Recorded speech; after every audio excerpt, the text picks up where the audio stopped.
You're still wearing that? Yung ano? Yung singsing na binigay ng ex mo sa'yo. Come on, Sachi, napag-usapan na natin to. Yeah, and I said you should remove it kasi it doesn't make sense. Tapos sinabi mo, tatanggalin mo na. Pero ngayon, suot mo ulit. We're not having this conversation here. Kahit saan tayo pumunta, iiwasan mo pa rin naman yung mga sinasabi ko and you will still gaslight me. Okay, fine, tatanggalin ko na. Happy? Huwag mo nga sirain tong anniversary night natin. Wow, thank you ah. Well, hindi naman masisira to kung tuluyan mo na yan tinanggal, diba? I did, tinanggal ko to. Tapos binalik mo ulit kasi feeling mo empty ang pakiramdam mo. Okay, that's not the case. Or maybe, sinuot mo ulit kasi nakapagkita ka sa ex mo kanina and nakalimutan mo lang tanggalin bago mo ako sunduin.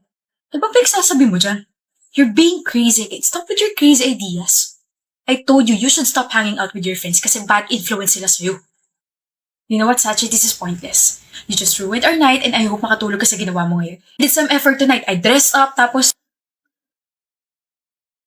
Ano, natahimik ka? Ikaw yan pati ex mo kanina, di ba? I think 4 hours ago before mangyari tong date natin.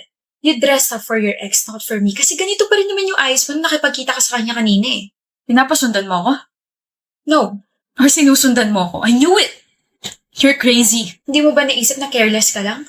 Careless? Napicturean kayo ng kaibigan ko habang kumakain sa isang restaurant. And you know what amused me? Kumain kayo sa isang restaurant ang may-ari ang kaibigan ko sinabi mong bad influence. What a freaking coincidence, right? See? You're just careless. We just talked. And kissed. Nakuhanan din yun ng litrato so there's no point in denying it. Kailan pa kayo nagkikita? 2 months ago, pero pinigilan ko naman. That's all I need to know. Saan ka pupunta? Iiwan mo ako? I'm sorry, Sachi. Fine, I'll be honest na. I just love her very much. Na kahit 1 taon na tayo, siya pa rin. I'm sorry.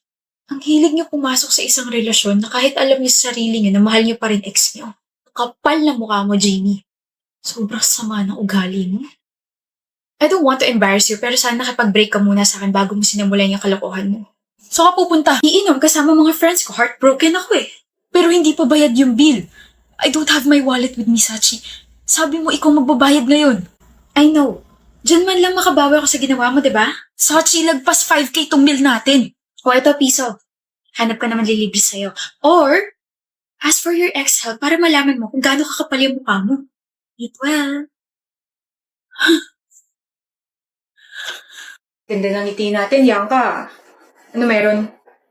May number na ako ng crush ko. We? Yup. Paano mo nakuha? Video yata to. I find ways, ganon. Oh, selos ka? Ako? Magsaselos? Kahit may expire pa yung SIM card ng crush mo, never ako magsaselos. Hindi nga kita gusto eh. Happy-happy ka pa na nakuha mo number niya. Eh, hindi ka naman re-replyan nun. Dami mo naman sinabi. Oo, at hindi lang naman yung gusto kong sagot. Eh, sa hindi nga ako nagsiselos. Kulit naman ito eh. Tsaka bakit mo ba tinatanong yan? Pakala mo ba sa feelings ko? Baka kasi na-stuck ka sa one-sided love. I'm your only friend, Dale. Concern lang ako. Ako? Masastuck sa one-sided love. Swerte naman ng taong magugustuhan ko. I know, right? Maalaga ka. Gwapo. Pogi.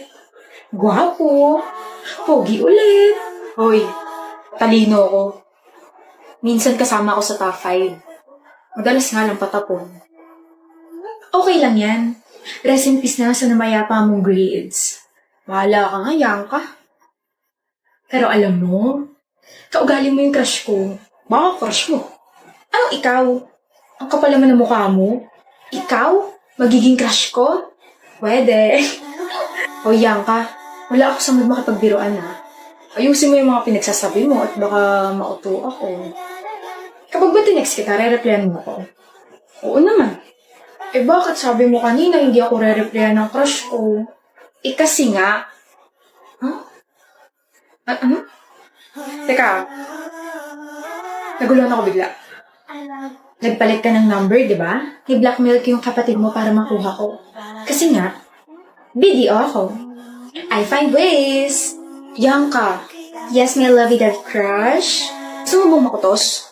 Hindi nga talaga ako nakikipagbiruan. Ako ba talaga gusto mo? We, may trust issues ka ba, ha?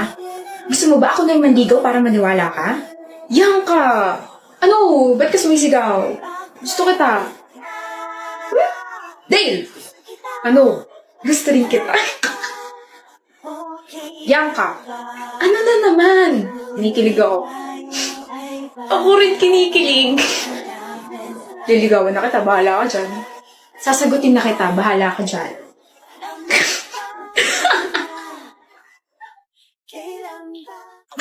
Excuse me po mga ma'am, huwag po tayo masyadong maingay kasi may mga nag-aaral po tsaka may iba pong tao dito sa coffee shop. Salamat po. Look! Paul, huwag ka kasing maingay. Kanina pa tayo ng CCT. Bakit ba gusto ko mag-ingay? Public place naman to. Picture mo na kasi ako. Yung maayos huwag naman yung blurred. Saan ba ka ito pipicturan? Dito sa may tabi na upuan. Layuan mo bakas. Ikaw kaya lumayo, Fina. Ang sigit na dito sa pwesto ko. Malit naman kasi nitong coffee shop na to, kairita. Aray! Ano ba? Uy! Oh. Miss, hindi ka ba magsasorry? Ako na yun nasaktan. Ako pa yung magsasorry. Ikaw yung nakatama sa kanya eh. Di sana hindi kayo dyan pumwesto. Uy, Fina, ano ka ba? Magsorry ka na lang. Wag, Kim, okay lang. Hayaan mo na. Oh, hayaan naman pala eh. Di tapos ang usapan. Kas, picture mo na kadali. Hayaan? Kanina pa sila magulo, Sere. Excuse me? Magulo? Nasa public place tayo. Hindi ba pwede magsalita? Magpicture? Nagsisigawan na kayo simula kanina pa. Ingay-ingay nyo, lalo ka na. Hindi nyo ba nakita yung sign sa counter na huwag masyadong maingay dahil may mga nag-aaral at nagre-relax dito?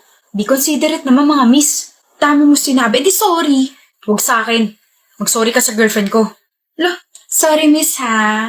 Next time kasi huwag ka dyan umupo para hindi ka natatamaan. At saka sa mga nandito, kung ayaw niyo sa maingay, di sana nagdala kayo ng pantakip sa tenga niyo. Ano ba, Fina? Mahiya ka naman. Tayo yung mali. Mag-sorry ka na lang ng maayos. Ano ba? Miss, I think you should leave this place para hindi ka na makaabala pa. Aalis na po kami. Sorry sa abala. Sorry po if natamaan ka ng friend ko. Ay, wow. Guard ka? Kapal naman ang mukha mo, paalisin ako. Makapal talaga mukha ko kasi ako po yung may-ari nitong maliit na coffee shop na to. OMG. My name is Sarah Andres at halika po sa office ko para makapag-usap tayo ng maayos. Ayoko! Wala akong pakialam. Kung gano'n naman pala, pwede na po kayong malis. Di na ako babalik dito. Mas maganda nga po siguro kung hindi na po kayo bumalik dito para wala na kayong maabala ng mga customers. And sana makapag-reflect po kayo na hindi lahat ng pinupuntahan yung lugar ay pwede na po kayo sumigaw ron at pag-ingay. Papangit ninyo. Liga na nga! Sensya na talaga. Have a nice day.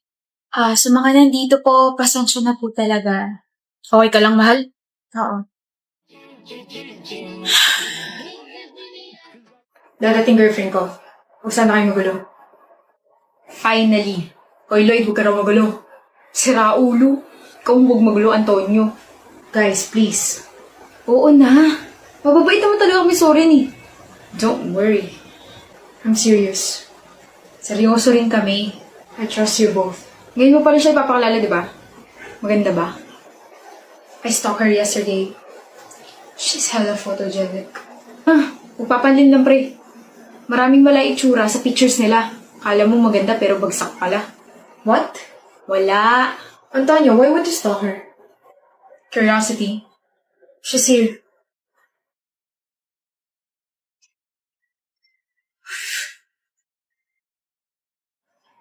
I'm Lou. Nice to meet you all. What's up? I'm Lloyd. Antonio. 7 out of 10. 8 out of 10. Guys, do you need something? Water. Noted. I'll be back. Take a seat. Lou, right? Gano'n na kaya katagal ni Zorin? 1 month. Ano gusto mo sa kanya? He's smart and may sense kausap. Matalino at may sense nga kausap. Pero alam mo bang hindi loyal yan? Kahapon nga lang may kasamang babae yun eh. Magka-holding hands pa sila. Sa aming tatlo si Zorin ang pinakamatinig sa chicks. Hindi kasi seryosoy nun. Maraming babae yun. Ang lukot-lukot siguro ng buhay niya, no? Ano? You're both shameless and disrespectful. Tama nga talaga na my boyfriend's friends will never be my friends. Seryoso mo naman masyado. Well, the fact that you rated me means pasok ako sa standards niyo. But too bad. Mas gwapo pa talampakan ng boyfriend ko kaysa sa inyo. Sabi mo? Here, babe. Thank you. What the— Yo! That's rude. Mas rude kayong dalawa. Aalis na ako, Zoren. Thank you for the warm welcome. Sama na ako. Really, Soren? Iwan mo kami? Yeah. Look, 1 taong mahigit ko siya niligawan. At ayoko mawala siya sa akin dahil sa inyo. Nakiusap ako sa inyo kanina, di ba? Alam ko mga siraulo kayo, pero wala akong kaibigan na bastos. Yun lang.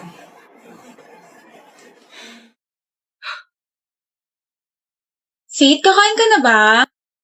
Sino kasabay mo? Yung mga friends ko na tiga-ibang course. Bakit? Pwede ba sumabay?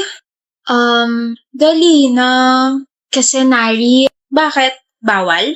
I'm actually okay with you joining us, pero kasi I have to ask my friends first if okay sa kanila. Tama, huwag naman. Hi, Faith! Hi, Nari. Sorry kahapon. Uy, no, it's okay. Hindi ka galit? Hindi, ano ka ba? Sige. Faith? Bilang pambawi sa pag-reject mo sa akin kahapon, ilibre mo naman ako. Bakit? Kasi di ba hindi niyo ako sinama sa lunch niyo kahapon? Nakakatampo. Ilibre mo na lang ako. Hindi ka galit pero nagtatampo ka. Sabi ko naman sa'yo, di ba, I have to ask my friends permission muna. Ayaw mo ako ilibre? Di naman sa ayaw, pero kasi I don't think we're close enough para ilibre kita. So ililibre mo lang isang tao kapag ka-close mo na. Hindi mo nga ako sinama kahapon. Ako na ngayon lumalapit para makipag-close sa'yo, tapos ngayon sasabihin mo, I'm sorry. Ewan ko sa'yo, choosy mo.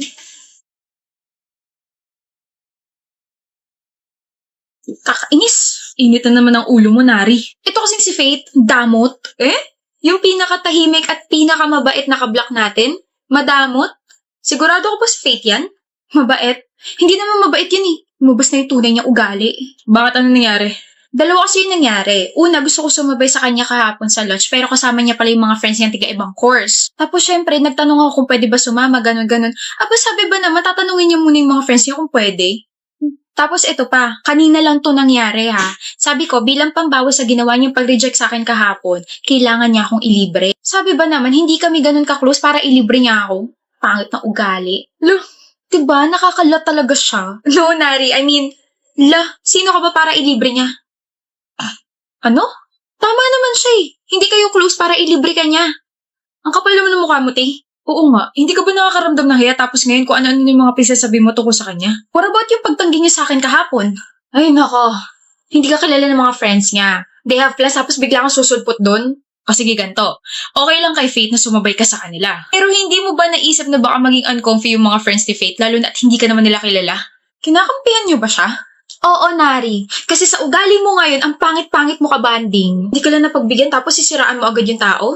But we're friends. Kaibigan mo nga kami. Kaibigan mo kami na hindi tinotolerate yung ganyang pag-uugali mo. Tara na nga. Ay nako. Hindi kampihan niyo siya. Pag-plastic niyo.